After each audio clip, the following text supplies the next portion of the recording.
Hello, students.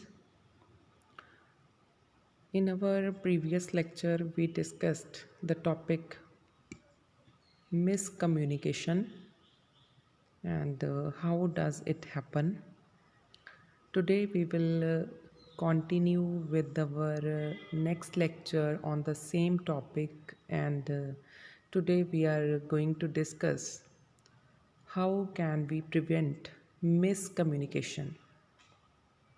And under this topic, we will discuss some points which can help us to prevent miscommunication. So, let us begin with this topic, preventing miscommunication, or how to prevent miscommunication. Communication, as we have discussed earlier, can flow from multiple directions. You are a part of some of the messages. To others, you are a merely a spectator. Messages of which you are not a part. You act as a spectator, or your involvement is minimal, on a very minimum scale. Need not bother you much. Means the messages of which you are not a part, you need not bother much about those messages. However, if you are leading a team or are in a senior position in your company, intervene when you sense that there is something wrong or when you feel things can be or are being wrongly communicated. So, if you are not a part of any message, you need not bother about that message. But if you are leading any team or in a or you are on a senior position in any company, any office or any organization, there you need to intervene to if you think or if you feel that something wrong or something wrong is being communicated or being wrongly communicated. The skill to do so, however, comes with time and experience. In case you are one of the junior members of the team and sense something is being wrongly communicated, put your point across subtly without offending anyone. If you are leading any team, then you need to intervene to tackle that situation. But if you are on any junior position or if you are a junior member in any team, you there also you need to put your point across without offending anyone. Offending offending means without insulting anyone. You could use sentences like, I have a feeling that it should be, or don't you think? By using such sentences or phrases, you can put your point in front of your seniors. Messages that you are a part of are the ones where you should exercise maximum caution. Here are some of the cardinal or very important rules that will help you to prevent miscommunication. So, the very first rule that can help us to prevent miscommunication is do not go by assumptions. Do not go by assumptions. Remember that when you go by assumptions, you make an ass out of you and me.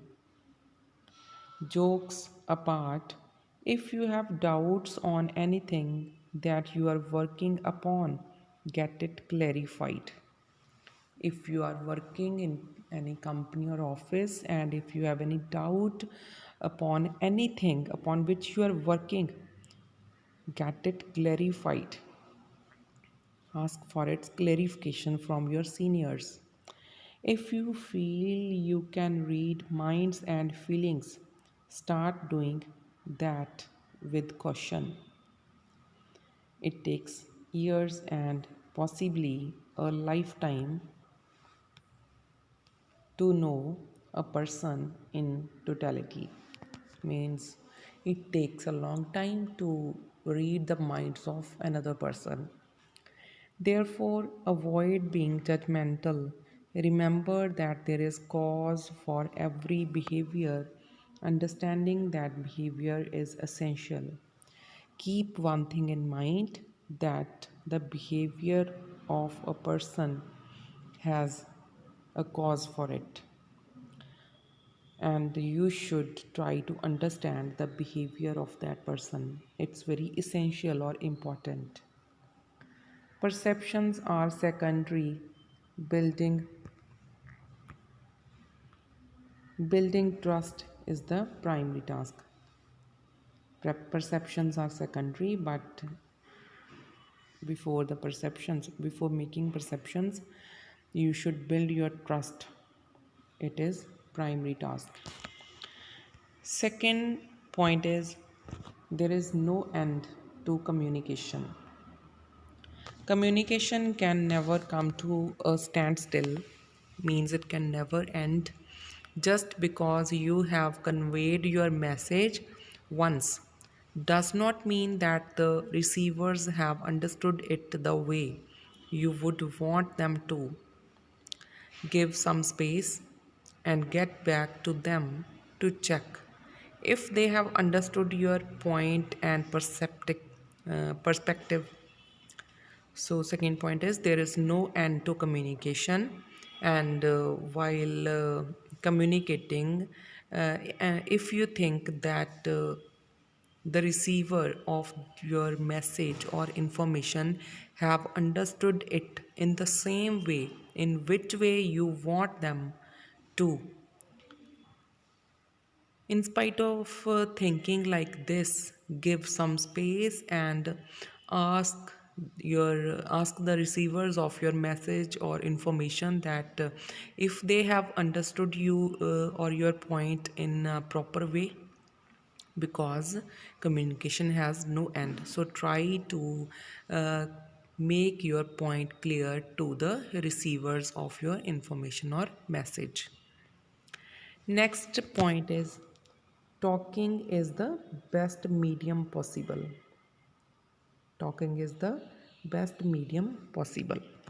If you spend time talking to your people, that is the best thing you are possibly doing. Do not use memos as a primary mode of communication. If you have to warn an employee for misbehavior, talk to him or her first and then issue a memo. So, in spite of you writing memos to the employees who are who are misbehaving with the clients or with each other, in spite of writing memos, talk to him or her first, and then after talking them personally, you can write a memo to such employees. Long emails and a chain of messages have their own challenges. An email typed by your secretary will not have the same punch as to a one to one conversation with the person concerned. Face to face conversation may not be a regular feature if teams are located across different geographical locations, but the rule is to make direct contact with your receiver wherever possible. So, in spite of writing memos or using long emails or messages, uh, the employer should use the talking method. Means the employer should talk to his employee personally. Next is, create a positive environment. Create a positive environment. Creating a negative work environment is probably the biggest cause of miscommunication. It means miscommunication happens because of negative work environment. If possible, if people fear you or you are not the approachable one, miscommunication is bound to happen. Shun favoritism and bureaucracy in your department. Anything negative in the workplace breeds miscommunication. So there should not be anything that is negative in your department. Shun favoritism. Don't uh, be biased towards your employees. Don't be biased or prejudiced towards your employees. And because if there is anything negative in the workplace, that will lead to miscommunication among the employees or among the employers and employees. Work towards creating a fair and open environment, and healthy communication practices will follow. If you keep interfering at work, become judgmental, or express unhappiness with everything that your subordinate has done, you are breeding miscommunication. If you try to express unhappiness with anything that your subordinates or the people who are working under you have done, then uh, it can lead to miscommunication. Freedom at work is essential. Excess freedom and insufficient freedom are both problems. This is point to be noted. Excess freedom and insufficient freedom both are problematic. Try and build ownership at work.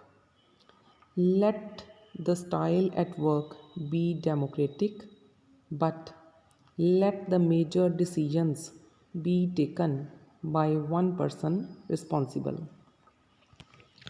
So, try to create a positive environment at the workplace. Next is respect diversity. If you are apprehensive about others' cultures, you probably cannot succeed in the multicultural work environment of today. You will have to understand and respect the differences in culture and get along with various styles of working and thinking. So, you have to respect the cultures and the styles of working and thinking of all people who are working in your company and organization. There are even cultural differences in communication styles. For example, if a Japanese person writes in his or her email the word later, as in, I will do this task later, what is probably meant is that this person does not want to do it. Be careful about cultural differences. If you are not careful, you will breed miscommunication. So, in order to avoid miscommunication, you have to be careful about cultural differences and you have to respect the diversity. Next point is hone your communication skills. Hone means make more effective. Try to make more effective. Although this may seem very basic, and we all feel that we do a good job as speakers, writers, and listeners, we actually do not. The basic principles that we should follow while writing is sometimes ignored and creates a lot of miscommunication. Solicit honest feedback means effective feedback, and you will understand if your skill needs to be worked upon. Speaking loudly enough, being clear, making eye contact, and thinking before speaking are some of the basic qualities you should start off with. So, there are some qualities like speaking loudly enough, being clear, making eye contact, or thinking before speaking. Such qualities are very essential in certain situations like responding to proposals. Many companies often ask you to respond in the native languages of their regions, and even if you have compiled the response in English, you will need an effective translator. We will learn about the various communication skills in the forthcoming chapters. So, this is the last point on your communication skills. So, students, all these points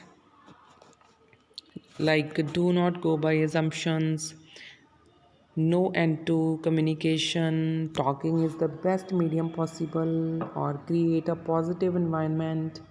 Next, respect diversity, or cultural differences, or hone your communication skills. All these points we should keep in mind while communicating. Only then we can prevent miscommunication. So, students, today we have covered this topic, how to prevent miscommunication. Tomorrow we will continue with our next lecture. Thank you. Thank you very much.